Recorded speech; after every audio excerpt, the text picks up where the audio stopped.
Assalamualaikum warahmatullahi wabarakatuh.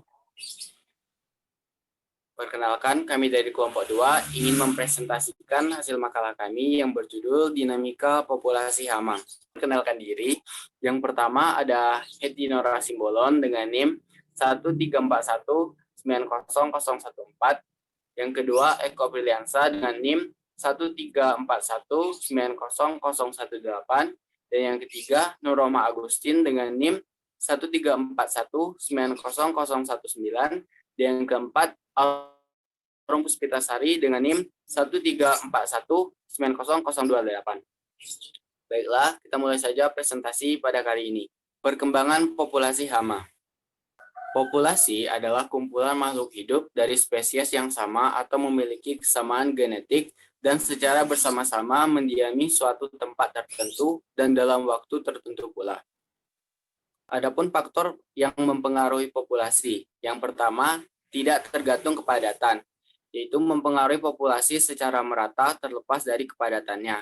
Contohnya adalah larva kumbang Jepang yang bertahan dengan baik dengan banyak hujan pada musim panas. Yang kedua, tergantung kepadatan, yaitu mempengaruhi populasi lebih atau kurang karena populasinya lebih besar. Contohnya, populasi yang lebih besar mungkin lebih rentan terhadap penyakit dan parasit. Selanjutnya, faktor yang mempengaruhi perkembangan hama itu ada 3, di mana faktor internal, eksternal, dan makanan. Faktor internal serangga meliputi seks, ratio, siklus hidup, dan kepridian. Sedangkan faktor eksternal terdiri dari lingkungan abiotik dan biotik.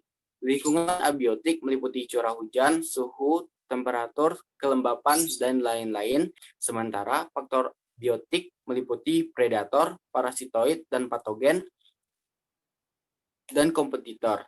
Dan yang ketiga, faktor makanan, merupakan faktor lainnya yang sangat menentukan perkembangan populasi serangga hama. Faktor kualitas dan kuantitas makanan akan memberikan pengaruh pada tinggi rendahnya perkembangan populasi. Model pertumbuhan populasi terbagi menjadi 2. Yang pertama, model pertumbuhan populasi eksposional. Dapat disebut sebagai penggandaan pertumbuhan populasi.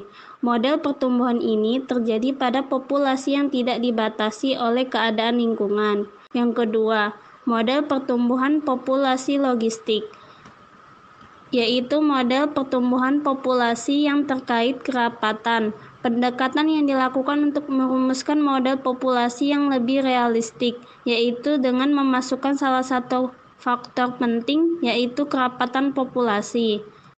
Pertumbuhan populasi organisme terbagi menjadi 5 tingkatan, yaitu tingkat 1, periode peningkatan populasi yang tumbuh secara sigmoid, terbagi menjadi 3 tahap, yaitu tahap pembentukan populasi, pertumbuhan cepat secara eksposional, dan tahap menuju keseimbangan. Tingkat 2, pencapaian aras atau letak keseimbangan yang merupakan garis asimptot dari kurva sigmoid. Pada tahap ini, populasi telah mencapai stabilitas numerik. Tingkat 3, tahap oksilasi dan fluktuasi populasi. Oksilasi populasi adalah penyimpangan populasi sekitar aras keseimbangan secara simetris. Fluktuasi populasi merupakan penyimpangan populasi yang tidak simetris. Tingkat 4, periode penurunan populasi atau pertumbuhan negatif. Hal ini terjadi jika mekanisme umpan balik negatif oleh sebab tertentu menjadi tidak berfungsi lagi. Tingkat 5, periode kepunahan populasi. Selanjutnya yaitu adalah tabel kehidupan. Tabel kehidupan sendiri merupakan acuan dalam strategi pengendalian hama sesuai dengan kondisi kematian organisme yang bersangkutan. Tabel kehidupan ini terdiri dari 2. Yang pertama yaitu tabel kehidupan horizontal dan yang kedua tabel kehidupan vertikal. Tabel kehidupan horizontal ini atau disebut juga dengan cohort merupakan tabel hidup sistem statis yang tidak dapat diterapkan atau berlaku bagi semua organisme, terutama organisme yang berumur panjang. Tabel hidup cohort mampu menjelaskan laju reproduksi neto, periode hidup rata-rata dalam satu generasi, nilai potensial reproduksi suatu populasi dalam satu generasi, dan nilai kemampuan satu populasi untuk memperbanyak diri dalam satu generasi. Selanjutnya, tabel kehidupan vertikal adalah Tabel hidup yang sistemnya dinamis yang dapat digunakan untuk memprediksi populasi organisme atau serangga yang memiliki rentang hidup yang panjang atau lama. Tabel hidup ini didasarkan pada struktur umur atau stadia perkembangan serangga. Setiap kelompok umur dianggap struktur utama tetap. Melalui komponen-komponen tersebut, dalam tabel hidup dapat diprediksi potensi pertumbuhan atau berkembang biak serangga di masa mendatang. Dari tabel kehidupan, kita bisa mengetahui atau memperkirakan perkembangan populasi serangga di masa yang akan datang. Oleh karena itu, studi tentang tabel kehidupan ini dapat diaplikasikan dalam pengendalian hama, yaitu kapan dan cara apa yang efektif digunakan dalam pengendalian hama.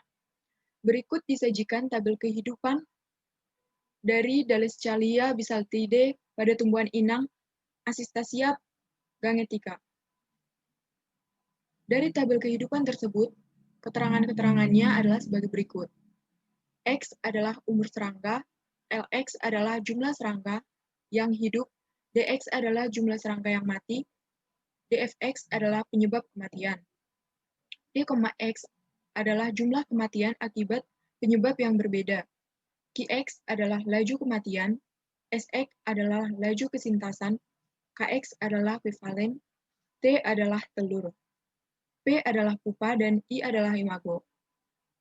L1 dan L5 adalah larva instar berdasarkan tingkatannya dari 1 sampai 5. Kemudian, faktor penyebab kematian pada telur. Hujan merupakan salah satu faktor pembatas bagi pertumbuhan populasi serangga. Saat musim hujan, kematian larva serangga lebih besar. Hal ini karena disebabkan hujan juga dapat membuat larva muda lebih mudah jatuh, sehingga akan meningkatkan angka mortalitas larva tersebut. Oleh karena itu, populasi serangga akan menurun. Nah, selanjutnya yaitu ada predator dan parasitoid. Predator adalah faktor mortalitas yang disebabkan oleh predator hampir terjadi pada seluruh fase. Predator pada stadium telur umumnya berasal dari kelompok laba-laba, famili Oxyopidae dan Salticidae.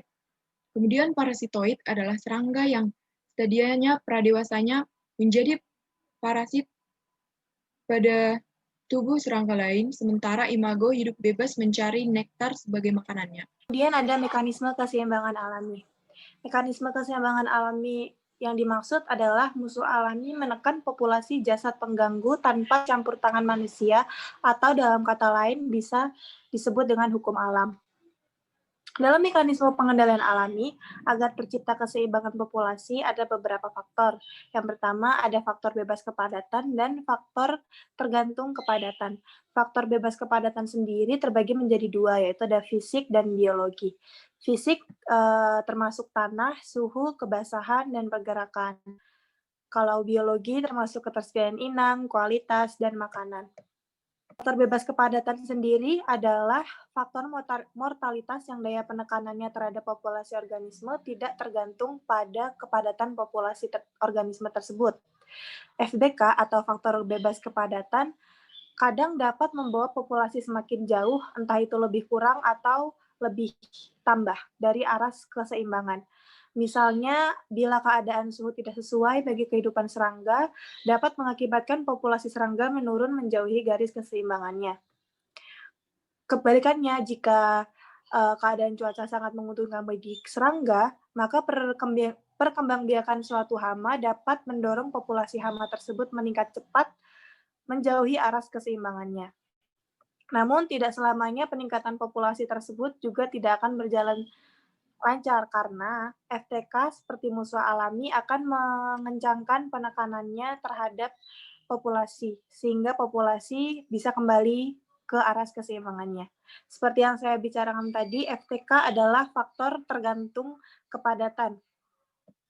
Faktor tergantung kepadatan adalah faktor pengendali alami yang mempunyai sifat penekanan terhadap populasi organisme yang semakin meningkat pada suatu populasi semakin tinggi.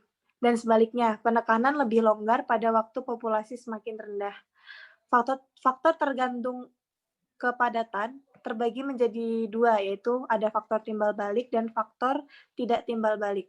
Faktor timbal balik Di sini berarti bahwa hubungan antara populasi dan mortalitas oleh FTK dapat berjalan dari dua arah. FTK timbal balik musuh alami yang utama seperti predator, parasitoid, dan patogen. Yang kedua ada FTK tidak timbal balik. FTK tidak timbal balik dimisalkan makanan dan ruang yang jumlahnya terbatas yang ditempati oleh populasi organisme yang saling berkompetisi untuk makanan dan ruang yang sama. Baiklah teman-teman, sekian presentasi dari kami. Lebih kurang kami minta maaf. Bila ada pertanyaan, silakan menuliskan pertanyaan di kolom komentar. Terima kasih. Wassalamualaikum warahmatullahi wabarakatuh.